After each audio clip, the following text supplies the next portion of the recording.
కేంద్రీయ భండార్లో కానీ నాఫెడ్లో కానీ ఈ భారత్ రైస్ ప్రస్తుతానికైతే కొనుగోలు చేయొచ్చు. మీ దగ్గరలో ఉన్న కేంద్రీయ భండార్ కానీ సెంట్రల్ గవర్నమెంట్ స్టోర్స్ కానీ ఏమన్నా ఉంటే ట్రై చేయండి. వేరే ప్రాంతాల్లో ఉండేవాళ్ళు హైదరాబాద్లో అయితే నేను చెప్పిన ప్రాంతాల్లో లభిస్తున్నాయి ప్రస్తుతానికి. మనకైతే 3 విజిల్స్ అయిపోయినాయండి. స్టవ్ ఆఫ్ చేసుకున్నాం. ఒక 10 నిమిషాల్లో ఓపెన్ చేసుకొని రైస్ ఎలా ఉందనేది చూద్దాం. 10 మినిట్స్ అయిందండి. విజిల్ అయితే పోయింది.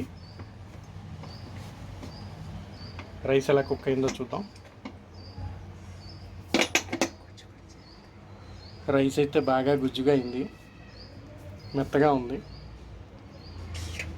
వీడియోలో చూసినట్టుగా మనం ఇంతకుముందు రివ్యూస్ చూసినట్టుగానే కొంచెం మెత్తగానే అయిపోయింది రైస్. దీన్ని బట్టి అర్థమైంది ఏంటంటే రైస్ కొంచెం కొత్త రైస్ అనుకుంటా, నీళ్ళు కొంచెం తక్కువ పోసి కుక్ చేయాలి.